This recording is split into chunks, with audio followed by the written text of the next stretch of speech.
गुरु ब्रह्मा गुरु विष्णु गुरुदेव महेश्वर गुरु साक्षात् परम ब्रह्मा तस्मै श्री गुरुदेवाय नमः। नमस्कार बंधुरा, आज के আমরা আলোচনা করব গুরু পূর্ণিমা সম্পর্কে। ঈশ্বর কথার আরেকটি নতুন ব্লগে আপনাদের সবাইকে স্বাগত। আশা করি সবাই ভালো আছেন, সুস্থ আছেন।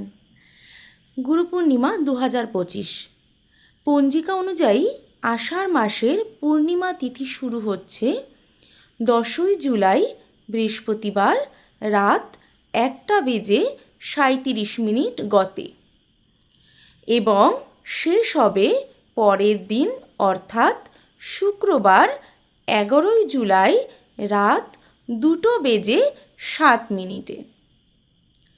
উদয়া তিথি অনুযায়ী 10ই জুলাই গুরু পূর্ণিমা পালিত হবে।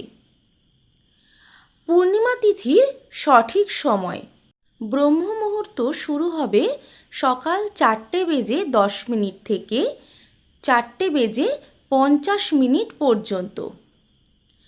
অভিজিত মুহূর্ত শুরু হবে সকাল 11:59 থেকে 12:58 পর্যন্ত। বিজয় মুহূর্ত শুরু হবে দুপুর 12:45 থেকে 3:40 পর্যন্ত। আর গোধূলি মুহূর্ত শুরু হচ্ছে সন্ধে 7:21 থেকে 7:41 পর্যন্ত। গুরু পূর্ণিমা তিথির কিছু পালনের আচার অনুষ্ঠান রয়েছে, যেগুলি: 1. এই সময় সবার খুব ভোরবেলা ঘুম থেকে উঠে স্নান করা এবং ভালো পরিষ্কার পরিশুদ্ধ কাপড় পরা উচিত। 2. যদি কেউ নদীতে পবিত্র স্নান করতে পারে তাহলে খুবই ভালো হয়। যদি তা সম্ভব না হয় তাহলে পবিত্রতার জন্য তাদের নিয়মিত স্নানের জলে গঙ্গার জল যোগ করে স্নান করা যেতে পারে। 3. এরপর গুরুর কাছে প্রার্থনা করতে হবে, প্রদীপ জ্বালতে হবে এবং ফুল ও ফল উৎসর্গ করতে হয় অন্যান্য জিনিসের মধ্যে।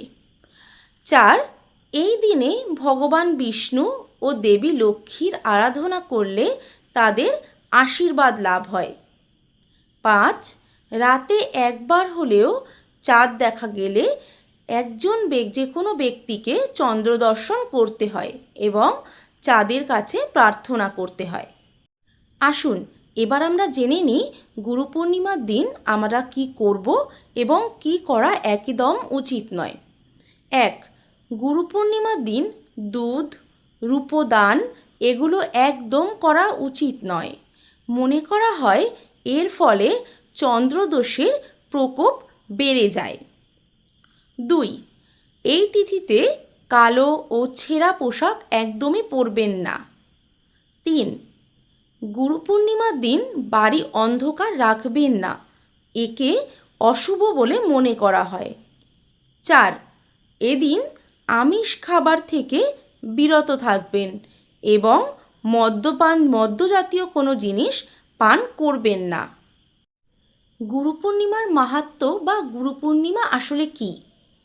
হিন্দু ধর্মে পূর্ণিমা অত্যন্ত শুভ বলে বিবেচিত হয়।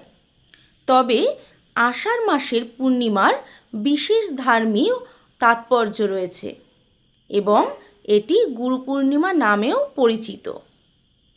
গুরু পূর্ণিমার নাম শুনে প্রথমেই মনে হয় মহর্ষি বেদব্যাসের কথা, তাই এটি ব্যাস পূর্ণিমা এবং বেদ পূর্ণিমা নামেও পরিচিত। গুরু পূর্ণিমা একজন গুরু এবং একজন শিষ্যের মধ্যে পবিত্র সম্পর্কের প্রতীকের এই দিন। এই দিনে মানুষ তাদের গুরুদের কাছে থেকে প্রাপ্ত জ্ঞান এবং নির্দেশনার প্রতি শ্রদ্ধা এবং কৃতজ্ঞতা প্রকাশ করে। আসুন জেনে নেওয়া যাক গুরু পূর্ণিমার মাহাত্ম্য। এই দিন গুরুদের আরাধনা করা উচিত। বৈদিক পঞ্জিকা অনুযায়ী এর পরের দিন থেকেই শুরু হয় শ্রাবণ মাস। প্রচলিত বিশ্বাস অনুযায়ী এই তিথিতে আষাঢ় মাসের পূর্ণিমা তিথিতে বেদব্যাস জন্মগ্রহণ করেছিলেন, যিনি বেদ ও পুরাণের রচয়িতা ছিলেন। তাই এই তিথিটি গুরু পূর্ণিমা নামেও প্রচলিত।